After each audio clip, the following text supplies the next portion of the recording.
Hello, my name's Ben Sumner and I'm the Dean of the School of Theatre and Entertainment Arts here at the Academy for Performing Arts. And I'm going to talk to you today about making theatre happen and how your students may be able to contribute to that. Take a look at the credits in any theatre programme. The production team is far larger than the cast and represents a hugely diverse range of skills. In order to stage any form of theatrical event, there will need to be contributions from designers, makers, technicians and managers. The planning and construction of a production may begin many months, even years before the performance, which itself may only have a very short life of just a few weeks or years. Any project can be divided into 5 stages, none of which can be started until the previous one is complete. I'm going to briefly talk through those 5 stages which must be completed in order to make theatre happen.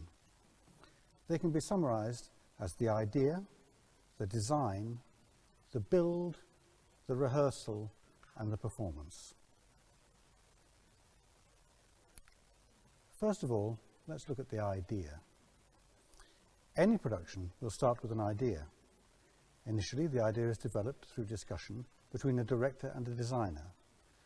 Depending on the type of production, various different designers will be involved, typically starting with the physical structure and the scenery, and then building up the environment in which the performer will be seen by discussing costume, lighting and sound. Each element is usually designed by a different member of the team. With the development and introduction of new technology, video is becoming more and more common, and as we've seen particularly in the last year, virtual reality is being considered a natural area for theatre to explore. Another designer will take on this aspect.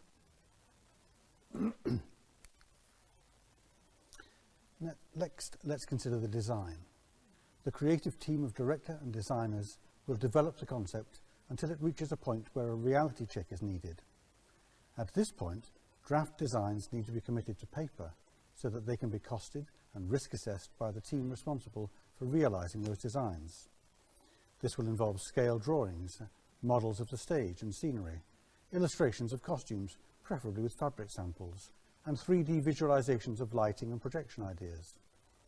Costume supervisors, construction managers, chief electricians, technical directors, sound engineers, prop makers and scenic artists will all be brought into the discussion to go over the designs in detail. Their work will be coordinated by the production manager, who takes overall responsibility for budgeting and scheduling the production. Before anyone has even walked into the theatre, every element of the performance will have been planned in detail. For example, every piece of costume will have been carefully considered, perhaps for historical accuracy, perhaps for practicality, where particular movement is required, and certainly for its aesthetic balance with every other visual element on the stage. Each decision made about a costume impacts on a decision made about the lighting, and vice versa. Both lighting and costume have a huge influence on how the set is perceived. Similarly, every piece of furniture and every prop must fit. It must be of the correct time period. Its colour and proportion must complement the scenic environment, and most importantly, it must practically achieve what is needed by the performer who is interacting with it. Once the production manager is satisfied that the designs are realistically achievable in terms of cost, time and safety, the final designs can be prepared. The build. Once the designs have been finalised, the performers will begin rehearsing in a rehearsal room, and the work of construction can begin. Frequently, performer rehearsals and construction will happen simultaneously, and clearly it's essential that the various workshops are aware of how each element will be used, and it's the job of the stage management team to ensure that every development in the rehearsal room is communicated back to the appropriate workshop manager, designer or technician. As rehearsals continue and develop, there will be inevitable changes to the way costumes or props are going to be used, and these changes must be checked for cost, time and safety. For every element, be it costume, scenery or props, its journey from the wings to the stage and back again is planned in detail. Scale models and drawings must be examined closely to ensure that when the moment comes to put everything onto the stage, it will all interlock and function like a well-oiled machine. At the same time, costs need to be continually monitored to ensure that the production remains within budget. That coordination is the responsibility of the production manager, who oversees the entire technical process. The production manager must also coordinate the activity of each department so that their work is completed at precisely the right moment. For example, a piece of scenery once designed and risk assessed for safety must be built in the workshops before moving on to the paint shop where scenic artists will get to work. If it arrives too soon, the paint shop will become overloaded. Too late, and the scenic artists are left idle.